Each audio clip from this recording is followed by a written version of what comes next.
And I'm just going to stop it here now and highlight how Chelsea have ordinarily played.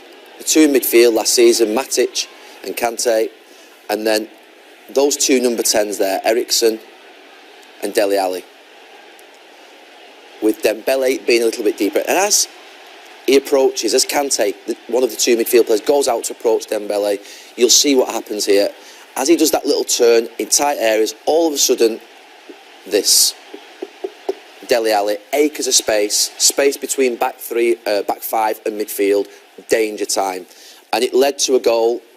You can see here now, once Ali is operating with Kane, making runs, poking passes through into Eriksen, who's 20 yards from goal, you're in trouble, big trouble. You then come on to the second game, the game at White Hart Lane, and there's another way in which obviously, there's the two in midfield, as Kante comes out, the space at the side of the two is big, which we know Eriksen likes to operate in.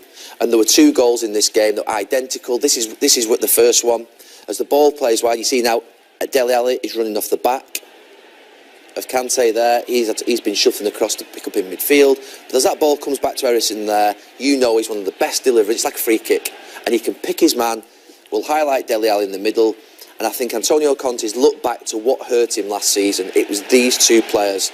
And this is where he comes on to his tactic yesterday. We sort of got drawn in before the game a little bit into thinking that Luiz in central midfield was desperation because he had no one else. I genuinely believe that if Cahill had been fit, I think he still might have played Luiz in central midfield. We'll never know, but I genuinely feel it was the tactic, thinking about the game, looking at the clips this morning of last season, and he nullified Ali and Eriksen for probably 99% of the game. So as the ball goes over here, so just take it forward a little bit more, and you've got Bakayoko, one of the midfield players. You've got the second midfield player in Luiz, but then you've got the third midfield player around who stood right next to Eriksen. He had that double block in midfield, so when that player departed his position and got drawn towards the ball, he still had that cover in there. And as that ball now comes across, you see the gap that doesn't exist between back players and central midfield player, closing off that space, making sure that ultimately they cannot operate in areas where they want to be. Get them out of there. As it comes across to the other side, just one more clip of this, showing it as it comes across to the right-hand side to Eric Dyer. And highlighting, again, Kante's gone towards the ball, but he's got his mates behind him, blocking off that space. There's Ali, there's Eriksen. Difficult to operate. The system, the tactics from Conte were fantastic. They nullified the opposition. We talk sometimes about concentrating on your own game. I've never believed in that. In big games, of course you concentrate on your own game, it's obvious, but you pay attention to the strengths of others. And if you look at the actual Eriksen touch map, you think about that goal he scored last year, the lack of touches in that zone, only one, and the thought that these touches here, he was ending up having to go so deep. The other side, the actual defensive side of Luiz, Bakayoko and Kante, to me that was a key point in the game. They kept him away from his mate Ali, away from his mate Kane, not able enough to get into them. And for Dele Alli, they did the ultimate, I think. First half, you'll see his touches there, Dele Alli, scattered, trying to work a position in the game, but in the end, he ended up, I think, partly through tactics, but also necessity, he ended up drifting out to the left wing. They are the touches of a left-sided player. I know he was moved out there a little bit in the second half, but that's exactly where you want Dele Alli. If you said Conte before the game, Dele Alli's going to play on the left-hand side, dreamland. He's not in the box, in here, where it hurts. One touch in the box all game. That's exactly what you want, and you have to say great credit to Conte. Good tactics yesterday, good attitude from his team, and ultimately it won them the game.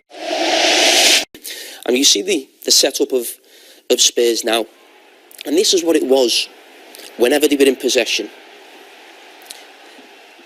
Dyer to the right, he'd drop in there. Wanyama in the middle, and Dembele would do the same on the left. So you'd have your two centre-backs behind, those three there. And they didn't play with full-backs in possession, they played with wingers. So you've got that. You've got your two wingers, even though forget who they are, wingers. Your two number 10s. And your centre forward. Now, that was the setup. Now, the only reason I can think he went with that setup was maybe, as you say, I think Chelsea fooled them, that he thought Chelsea played the normal way with two number 10s, and that box midfield they normally play with. So playing like that, maybe give them 5 in there to try and outnumber them, and also defensively, you can look after the number 10s on the counter-attack, but they didn't play with that. They played with 3. real defensive players. And what that did was, so that is obviously very, very narrow for Tottenham. Now I just want to highlight that and look at Chelsea. Now we won't have known that before the game, but look at that Chelsea players. What's that? 8 players in the centre of the pitch. And Spurs have got 3, what you'd like to call, probably hold midfield players. Dembele can have a run. Of course he can. So what Gary's just mentioned and where the space was before, the space yesterday and the game for Tottenham was that. And was that. That's where the space was. Now this is the only one clip I can see where actually Dembele or one of the midfielders made a run and he maybe overloaded that area. It's not a great clip of them getting in, but that's all you could find. That was the game. Overload the wide areas. Now, I can't criticise before the team he picked initially because he didn't know what Chelsea were going to do, but I think at half-time that should have been the change. Again, just before the club fit. That's the space. That's the area. That's where the game was for Tottenham, not through the centre of the pitch. Again, we see this 3. And what I should also add, it was a bit, the 3 midfield players you've got, let's not forget, were always behind the ball. So you had a sort of a front 5 and a back 5, if you like, people supporting from behind, and a front 5. But because Chelsea didn't have so many players bombing forward and we're playing so defensively, I just felt maybe one of them could have been sacrificed. Again, look at the players in there again. That's what you've got to try and get through. You're trying to find your number 10s with those players. Gary's mentioned that's what Tottenham tried to do all day. So what you do is you play it wide, and the problem you have is when you have full-backs or wing-backs in wingers' positions, you might say 1v1 against Alonso, great position to be in. It's a great position to be in if you're a winger. Attacking full-backs aren't great dribblers or running at people. They can't. They maybe need help. They want to overlap. Maybe they run onto things. Yeah, they could have had some more penetrating runs.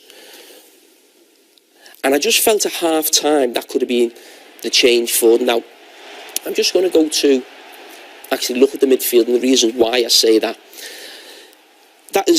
I'm a massive fan of these. I think they're all top players, these players we see there. But they're very similar, especially Dyer and Wanyama. Dembele, we've always said, should score a lot more goals. He's a top player. But the big things on them are goals from open play between the 3 of them, 1. Assists from open play, 1 between them. So that's my point. You're getting beat 1-0 by a team who've set up defensively, are great defensively. We saw that last season, but even playing even more defensively. And you've got those 3 players on the pitch, and the game is in the wide area. So I'm thinking, can you bring a wide player on? Now, have you got great wide players? No. On the bench, Sissoko, Son, Janssen. It's not a case of having a great wide player to go there, but even just stretching the play and at times trying to make it 2v1 with the wing back. That's where the game was. Son's been a good option there. They've used him well, haven't they? He has. And I thought it should have been at half-time, but okay, this is a click just before Dyer comes off. Again, you'll see, I don't need to stop it.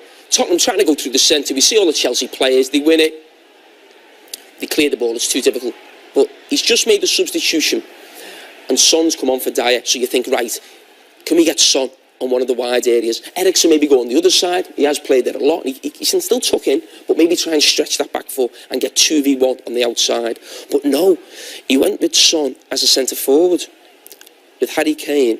And then you had Dele Alli off the front. So in some ways you went even more narrow in there, so you're still trying to go through that same position through the middle. And I just look at it and think, yes, there's some massive fans of Pochettino, and you always look at the different things he's done. There was obviously an idea to start with it, but it just felt they were trying to go through where Chelsea's strength was. And after the game, obviously Gary and commentary and the lads afterwards, I watched it on the way back, and there was this thing of Spurs played well. Spurs did play well. Spurs being poor. But I just think that's a massive opportunity missed. Your title rival. That's the level Spurs are at now. That's a title rival coming to your home ground. OK, it's not the home ground. They've got 70,000 supporters there. On the back of what happened last week at Burnley, the bad feeling going into the game for Chelsea, 2 sendings off. And if you go to the team that won the league last season, we're only 2 games into the season. No Costa, Morata's first game. Rudiger at the back instead of Cahill, who's the captain, looked a bit iffy against Kane at times, let's be honest. Luis is in midfield, Christensen at the back. The best player in the league for me last season, Hazard, out How good was Pedro? Listen, you can pick Pedro or Willian, of course, but another one. There's 5 or 6 players out of that team that sort of dominated the Premier League last season, missing. And I just feel it was just a massive opportunity. If they're not going to beat them on that one,